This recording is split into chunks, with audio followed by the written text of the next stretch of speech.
नमस्कार, मैं हूं सत्यपाल और आप देख रहे हैं CWB हिंदी न्यूज।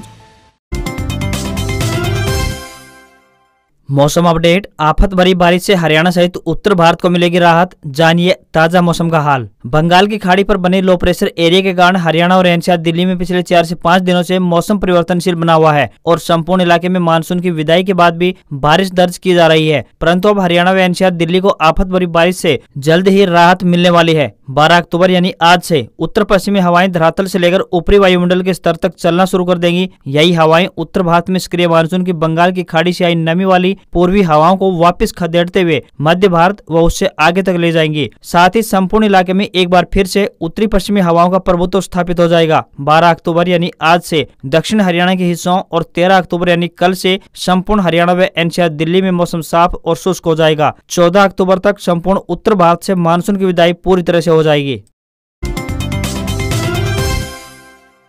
हरियाणा में एमएसपी पर पराली खरीदने की तैयारी, सीएम खट्टर बोले योजना बनाने पर कर रहे हैं विचार। केंद्रीय पर्यावरण, वन एवं जलवायु परिवर्तन मंत्री भूपेंद्र यादव ने हरियाणा सरकार द्वारा फसल अवशेष प्रबंधन की दिशा में की जा रही गतिविधियों की सराहना करते हुए कहा कि मुख्यमंत्री मनोहर लाल खट्टर के नेतृत्व में सरकार ने पराली जलाने की घटनाओं में कमी लाकर पराली प्रबंधन पर जोर दिया है। वायु प्रदूषण नियंत्रण के लिए हरियाणा में अच्छे प्रयास हो रहे हैं। राज्य सरकार के प्रयासों से गुरुग्राम की सोसाइटियों में डीजल से चलने वाले जनरेटर सेट्स के उपयोग में भारी कमी आई है। वहीं मुख्यमंत्री ने कहा कि जल्द ही थर्मल प्लांट में 20 lakh metric ton torrefied biomass pellets के उपयोग के लिए भी टेंडर किया जाएगा। पराली के स्थायी प्रबंधन के लिए हरियाणा सरकार पराली को एमएसपी पर खरीदने के लिए भी योजना बनाने पर विचार कर रही है। इससे किसानों को सीधा लाभ होगा और उनकी अतिरिक्त आय का साधन भी बढ़ेगा।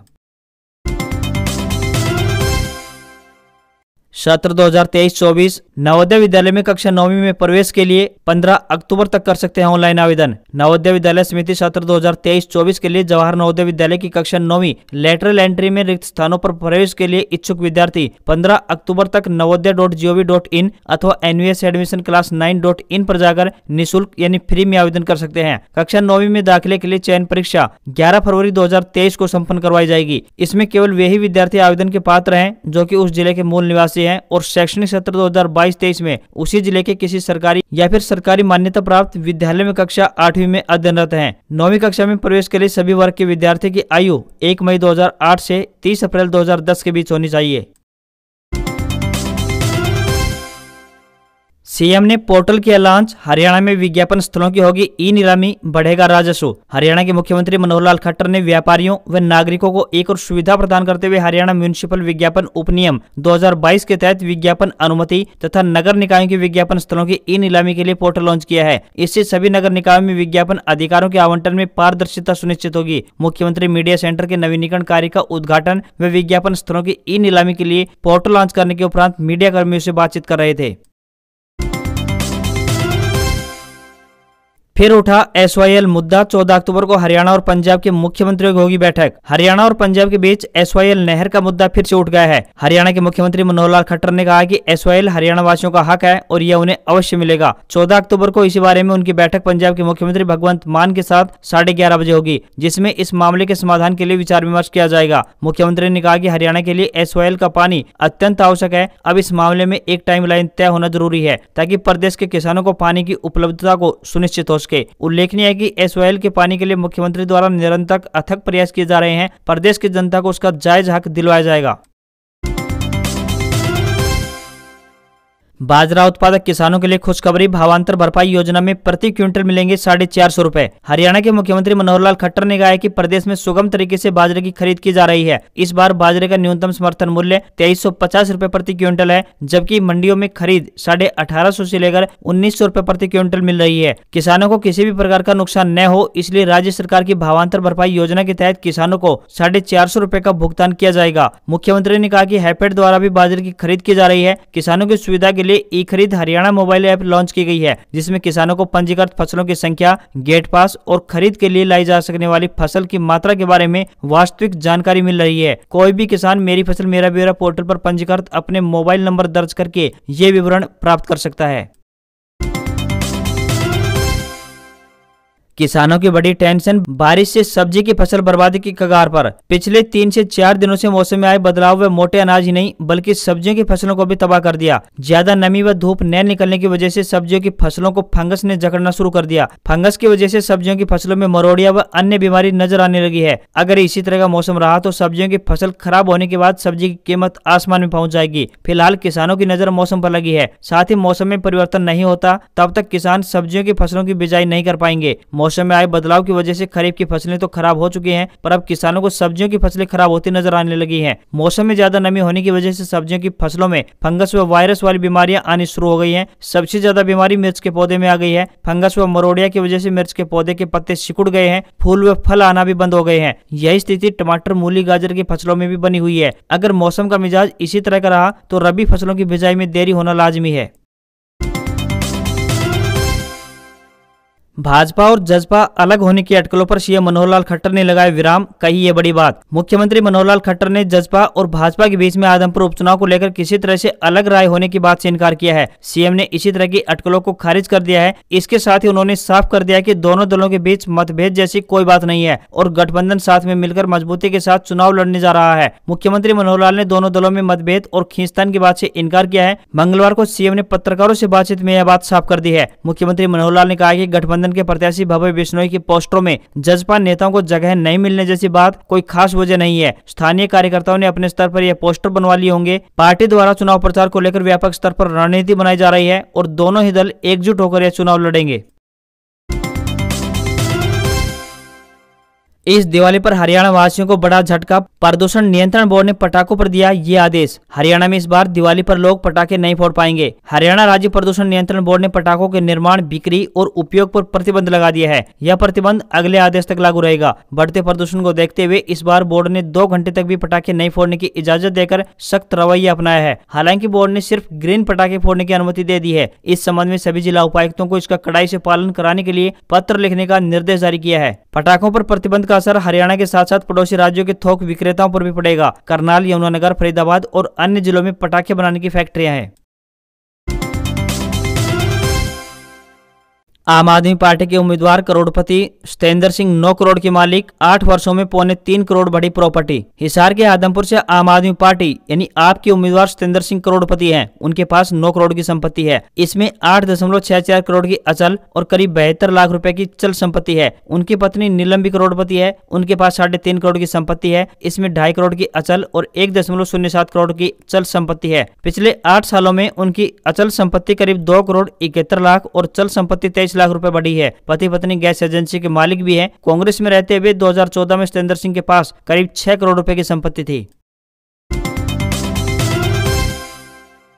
एक बार फिर से जेल से बाहर आएगा राम रहीम, परिवार की पैरोल देने की मांग। जेल मंत्री ने कमिश्नर से मांगी रिपोर्ट, पहले 5 बार मिल चुकी है राहत। डेरा सच्चा सौदा प्रमुख राम रहीम एक बार फिर से जेल से पैरोल से बाहर आएगा। डेरा मुखी के परिवार ने हरियाणा सरकार को बाबा को पैरोल देने की अर्जी दी है। हरियाणा के जेल मंत्री रणजीत सिंह ने मामले में कमिश्नर से रिपोर्ट मांगी है। पैरोल को आदमपुर उपचुनाव और पंचायत चुनाव से जोड़कर देखा जा सकता है। बता दें कि इस वक्त डेरा मुखी राम रहीम हरियाणा के रोहतक जिले की सुनारिया जेल में बंद है। वह साध्वी यौन शोषण, पत्रकार छत्रपति और रणजीत सिंह हत्याकांड में सजा काट रहा है। वहीं इस बार पैरोल पर आने के बाद डेरा प्रमुख सिरसा या फिर राजस्थान के डेरे में रुकेगा। इसके लिए डेरा मैनेजमेंट तैयारियां कर रही है। अब बाबा दिसंबर से पहले लगभग 40 दिन की पैरोल और ले सकता है। नियम अनुसार डेरा मुखी को 1 साल में करीब 90 दिन की जेल से छुट्टी मिल सकती है। इसमें 21 दिन की फरलो और 70 दिन की पैरोल शामिल है। हरियाणा कांग्रेस को गांधी परिवार का साथ नहीं, आदमपुर उपचुनाव के स्टार प्रचारकों की लिस्ट में नाम नहीं, भूपेंद्र हुड्डा प्रचार को करेंगे लीड। हरियाणा के आदमपुर उपचुनाव में कांग्रेस का गांधी परिवार का साथ नहीं मिलेगा। हरियाणा कांग्रेस ने उपचुनाव के लिए स्टार प्रचारकों की लिस्ट तैयार की है, जिसमें राहुल गांधी, प्रियंका गांधी और सोनिया गांधी का नाम नहीं है। लिस्ट में पूर्व सीएम भूपेंद्र सिंह हुड्डा ही हरियाणा कांग्रेस का सबसे बड़ा चेहरा होंगे। कांग्रेस ने आदमपुर विधानसभा क्षेत्र को 3 जोन में बांटा है। इन क्षेत्रों में विधायकों के साथ ही पूर्व विधायकों को प्रचार का जिम्मा भी सौंपा है। हरियाणा कांग्रेस के 7 प्रमुख नेताओं के नामों को स्टार प्रचारकों की लिस्ट में जगह दी गई है। इसमें प्रदेश कांग्रेस अध्यक्ष उदय भान के अलावा विधायक दल के नेता एवं पूर्व सीएम भूपेंद्र सिंह हुड्डा और उनके सांसद बेटे दीपेंद्र हुड्डा का नाम शामिल है। हुड्डा गुट के विरोधियों कुमारी शैलजा, रणदीप सुरजेवाला, कैप्टन अजय सिंह यादव, किरण चौधरी सहित 4 कार्यकारी अध्यक्षों को भी स्टार प्रचारक बनाया गया है। हरियाणा कांग्रेस में इस समय 4 गुट हैं। इनमें कुमारी शैलजा, राज्यसभा एमपी रणदीप सुरजेवाला, किरण चौधरी और हुड्डा गुट शामिल है।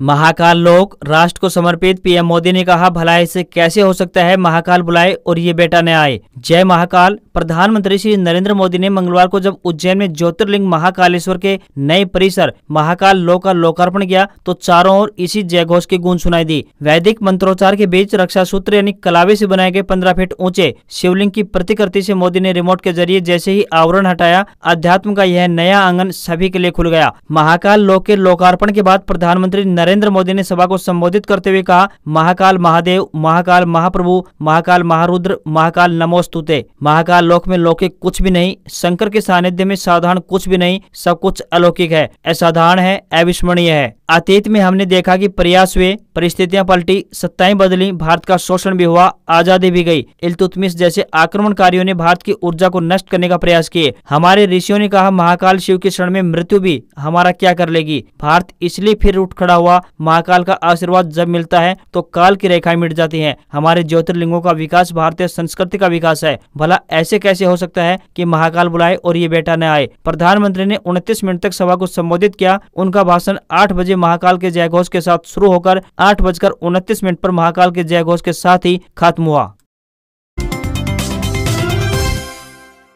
मुलायम सिंह की अंतिम यात्रा, बेटे अखिलेश यादव ने मुखाग्नि दी। राजनीतिक हस्तियों और फिल्मी स्टारों ने दी श्रद्धांजलि। मुलायम सिंह यादव का मंगलवार को अंतिम संस्कार कर दिया गया। बेटे अखिलेश यादव ने सैफई के मेला ग्राउंड पर उन्हें मुखाग्नि दी। अंतिम संस्कार के लिए मुलायम की पार्थिव देह पहली पत्नी मालती के मेमोरियल के पास बने प्लेटफॉर्म पर रखी गई। राजकीय सम्मान के साथ हुए अंतिम संस्कार में रक्षा मंत्री राजनाथ सिंह भी मौजूद थे। साथ ही बेहद करीबी माने जाने वाले अमिताभ बच्चन के बेटे अभिषेक बच्चन मां जया के साथ पहुंचे। सहारा चीफ सुब्रत राय और उद्योगपति अनिल अंबानी ने भी अंतिम दर्शन किए। सैफई के मेला ग्राउंड में शाम करीब 4 बजे अखिलेश ने पिता मुलायम सिंह यादव को मुखाग्नि दी। राजस्थान के सीएम अशोक गहलोत ने मुलायम सिंह को श्रद्धांजलि दी। उन्होंने पूर्व सीएम अखिलेश यादव को ढाढ़स बंधाया। भाजपा सांसद वरुण गांधी ने मुलायम के अंतिम दर्शन किए। इसके बाद वे अखिलेश के गले मिले तो दोनों की आंखें नम हो गई। यूपी के डिप्टी सीएम केशव मौर्य और ब्रजेश पाठक ने अखिलेश यादव को ढाढ़स बंधाया। दोनों नेताओं ने मुलायम को श्रद्धांजलि भी अर्पित की। सपा के वरिष्ठ विधायक आजम खान अपने बेटे अब्दुल्ला खान के साथ मुलायम सिंह यादव को श्रद्धांजलि देने पहुंचे। यूपी सरकार के कैबिनेट मंत्री स्वतंत्र देव सिंह ने मुलायम सिंह यादव को श्रद्धांजलि अर्पित की। साथ ही हाथ जोड़कर नमन किया।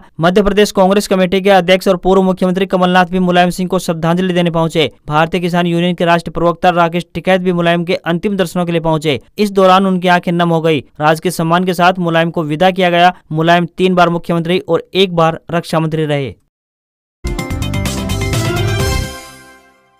गिरावट में बंद हुआ बाजार। सेंसेक्स 843 अंक गिरकर 57,147 पर आया। वहीं निफ्टी भी 257 अंक फिसला। डॉलर के मुकाबले रुपया हुआ मजबूत। ग्लोबल मार्केट से मिले कमजोर संकेतों से हफ्ते के दूसरे कारोबारी दिन भारतीय शेयर बाजार में गिरावट देखने को मिली है। सेंसेक्स 843 अंक गिरकर 57,147 के स्तर पर बंद हुआ। निफ्टी की बात करें तो ये 257 अंकों की गिरावट के साथ 16,983 के स्तर पर बंद हुआ। सेंसेक्स के 30 में से 28 शेयरों में गिरावट देखी गई। वहीं इस त्योहारी सीजन में गोल्ड और सिल्वर के भावों पर भी एक नजर डाल लेते हैं। वहीं इस समय सोने का भाव 50,736 रुपए प्रति 10 ग्राम का चल रहा है। वहीं बात करें चांदी की तो 57,614 रुपए प्रति किलोग्राम के हिसाब से चल रही है। वहीं डॉलर के मुकाबले रुपया 6 पैसे मजबूत हुआ है। इसके बाद रुपए के मुकाबले डॉलर की कीमत 82 रुपए 34 पैसे के स्तर पर पहुंच गई है। वहीं एक अन्य खबर पर नजर डालें तो 500 MBPS तक पहुंची औसत 5G स्पीड। दिल्ली में जियो की डाउनलोड स्पीड की बात करें तो 598 MBPS है, तो अभी वाराणसी में एयरटेल की स्पीड 516 MBPS रही है। आज खबरों में बस इतना ही। देखते रहिए CWB हिंदी न्यूज। नमस्कार।